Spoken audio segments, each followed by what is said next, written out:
Welcome to this tutorial on learning to multiply decimals. The first step in this example here, 4 times 0.3, we need to turn the 0.3 into a whole number that we can multiply easily, so we would times it by 10, the 0.3 that is, to turn it into 3. So the problem then becomes 4 times 3, which we can work out as 12.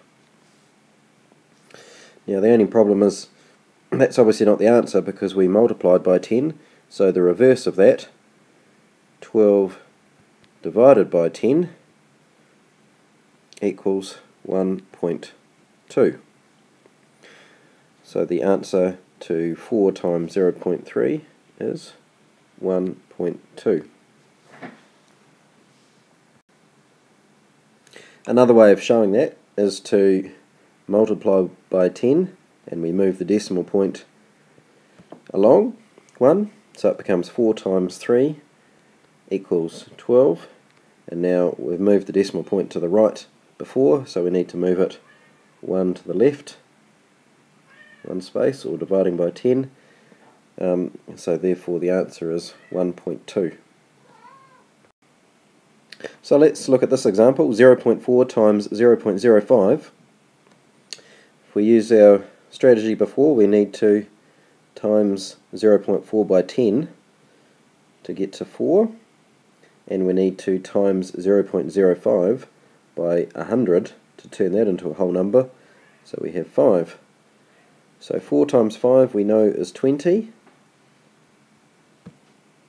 Obviously that's not the answer though, so we need to reverse our earlier multiplication, so it becomes 20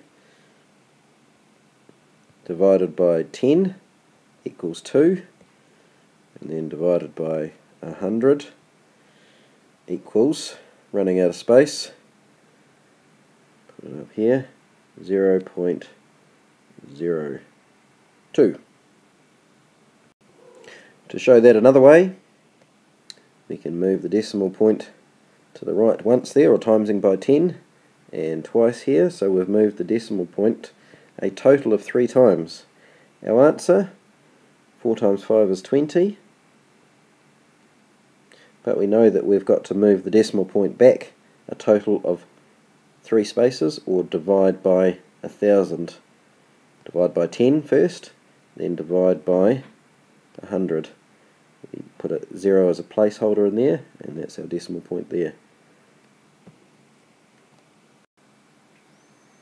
Okay, if you pause the tutorial here, there's a couple of questions that you can practice. So hopefully you've just finished practicing these two examples, and let's have a look to see how you got on. 0.3 times 0.2, we're going to times 0.3 by 10, and times 0.2 by 10, which gives us 3 times 2 equals 6. Now we've already times them by 10, so we need to divide by 10 and then divide by 10 again, and put our new decimal place in there. 0.06 is our answer. 0.5 times 0.07 times by 10 times by 100 becomes 5 times 7, which is 35. Now we need to divide by 100 as we multiplied before, and then divide by a further 10. So the answer is 0.035. Hopefully you got those ones right. Good luck with your follow-up practice examples. Hope you appreciated this tutorial.